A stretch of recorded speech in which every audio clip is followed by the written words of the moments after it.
everybody, welcome to the Diminished guitar, and welcome to this first video featuring this 8-string diminished guitar.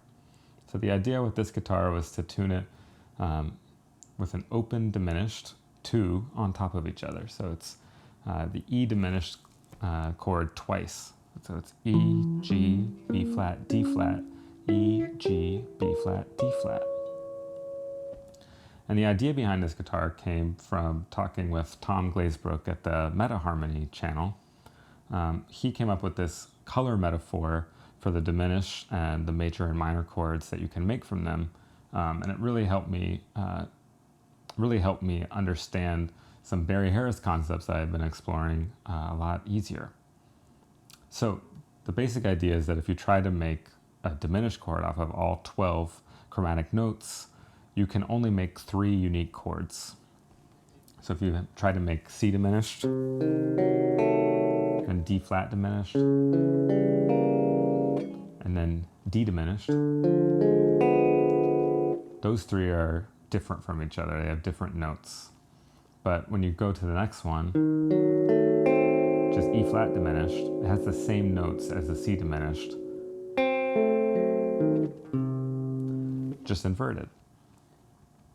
And so there's really only 3 unique diminished chords, and Tom has called one of those yellow, that's the C diminished, the D flat diminished or G diminished is red, and the F or B diminished or D or A flat, they're all the same, as blue. This makes it really easy to then talk about the different chords that come from those diminished chords. So major and minor chords are composed of notes that come from 2 diminished. So C major, for instance, is the notes C, E, and G, and C comes from the yellow diminished, and E and G are red notes from the red diminished. Barry Harris had this genius idea that you could start with a fully diminished chord, and by raising notes one at a time to the next diminished, you can generate all these different types of chords. So if you start with C diminished and you raise the G flat to a G, you end up with C minor 6. If you raise the E flat and the G flat up, you get a C major 6. If you raise the A to a B flat in addition to those other 2, you get C dominant 7. And the last one is if you were to just raise the E flat to an E and the A to an B flat, you end up with this C dominant 7 flat 5. So those 4 types of chords all have this thing in common, which is that they come from 2 diminished chords. That means that they left one out. And so Barry Harris developed these scales of chords that are composed of one of those secondary color chords, those chords that are combining 2 of the primary colors together, and the 3rd diminished, which is the complementary color. So C6, for instance, is an orange chord, and B diminished is a blue diminished. And those 2 together form a complementary pair, orange and blue, and they give you this scale where the blue notes are tense and the orange notes feel resolved. So if you start with blue, you would feel like this pull to orange. And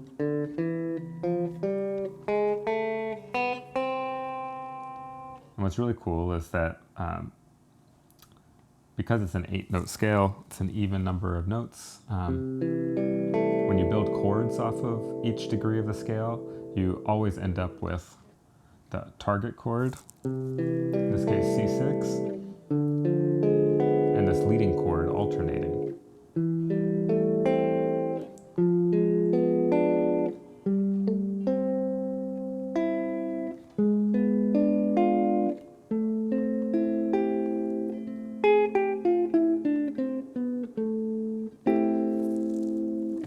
So in this guitar, because of the frets being just fully diminished chords, it makes it really easy to find all these secondary color chords and to make scales of chords using Barry Harris's idea of combining the diminished that you left out, or the complementary color diminished in meta harmony. Now with 8 strings, I'm able to do a few voicings that I couldn't do very easily on the diminished guitar. So if I have a C major here, C6, This is a block voicing.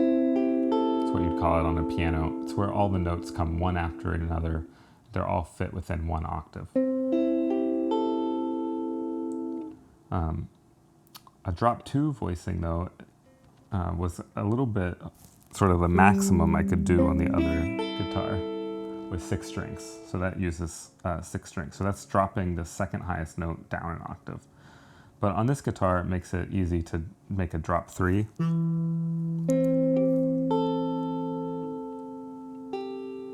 Or even a drop 2 and 4. So these are things that we take for granted on regular guitar, but now with 8 strings, I can do that. This, even though it has 8 strings, actually has less range than a normal guitar. I would need 9 strings to make the range of a normal guitar, and that would just be ridiculous. So anyway, I just wanted to have a quick video introducing the 8-string guitar, some of the ideas behind it. There will be many more videos exploring Barry Harris concepts, working out things that I've learned from the Labyrinth of Limitations channel, or the things I've learned from Barry Harris channel, or the Meta Harmony channel. And speaking of the Meta Harmony channel, Tom Glazebrook has developed an amazing full-fledged course. All the videos on YouTube were so helpful to me, but this course that he's made, which is on Vimeo, available to purchase, is really linear, well thought out. It goes all the way from the beginning to making real music using meta harmony concepts. So highly recommend checking that out. So with that, I'll just say thank you, and I'll see you next time.